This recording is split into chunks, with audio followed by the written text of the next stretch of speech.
দলীয় নেতৃত্বের বিরুদ্ধে তীব্র অসন্তোষ। দলীয় নেতৃত্বের একাংশের বিরুদ্ধে নেতাকর্মীদের ক্ষোভের বহিঃপ্রকাশ জেলা অফিসে ভাঙচুরের মধ্য দিয়ে।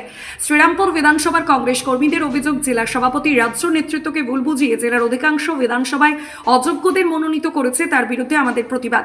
সমস্ত দলের প্রার্থী ঘোষণা হয়ে যাওয়ার পরেও শ্রীরামপুর কেন্দ্র, যা এক সময় কংগ্রেসের ঘাঁটি ছিল, সেই কেন্দ্রে এখনো প্রার্থী ঘোষণা করা হয়নি। এটা কংগ্রেস কর্মীদের কাছে একটা অপমান। এদিন জেলা অফিসের বাইরে একজোট হয়ে কংগ্রেস কর্মীরা যুবনেতা সত্যম সিংকে শ্রীরামপুর কেন্দ্রে প্রার্থী করার জোরালো দাবি তোলে। এরপর কংগ্রেস কর্মীরা প্রতিবাদ মিছিল করে। যুব কংগ্রেস নেতা সত্যম সিং বলেন, অনেক লড়াই সংগ্রাম করে কংগ্রেস দল করি। আমাদের কাছে কংগ্রেস একটা আবেগ, কিন্তু দলের একাংশ এই আবেগকে নিয়ে ছিনিমিনি খেলছে। তারই প্রতিবাদ করেছে কর্মীরা। যদিও এ বিষয়ে জেলা কংগ্রেস সভাপতি সুব্রত মুখোপাধ্যায় কোনো মন্তব্য করতে চাননি। অন্যদিকে চামদানিতে কংগ্রেস প্রার্থী নিয়েও ক্ষোভ রয়েছে। ভাঙচুর বলবো না, এটা আবেগপূর্ণ। কর্মীরা তাদের বহিঃপ্রকাশ ঘটে গেছে।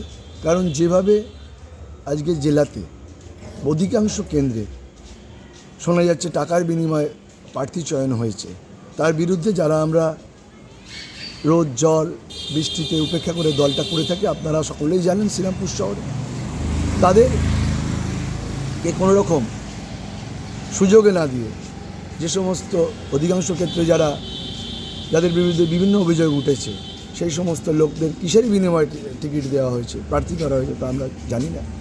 এর বিরুদ্ধে যেমন প্রতিবাদ করা হয়েছে, তেমনই আজকে নির্বাচন প্রায় দরজায় করা নাড়ছে। এমতো অবস্থা এখনও আমরা অফিসিয়ালি জানতে পারলাম না কে শ্রীরামপুরের প্রার্থী হচ্ছেন, যাতে সাধারণ মানুষ আমাদের জিজ্ঞাসা করছেন রাস্তাঘাটে বেরোলে যে কংগ্রেসের ক্যান্ডিডেটকে, আর অন্যান্য দলরা আমাদেরকে নিয়ে হাসাহাসি করছে, যেটা আমাদের আবেগে লাগছে যে এখন আমরা আর আগামী মাসের 29 তারিখে নির্বাচন, আর আজকে 31 তারিখ, পুরো 1 তারিখ হতে যাচ্ছে আগামীকালকে। আমাদের প্রার্থী কবে হবে, আমরা কবে নির্বাচন লড়ব।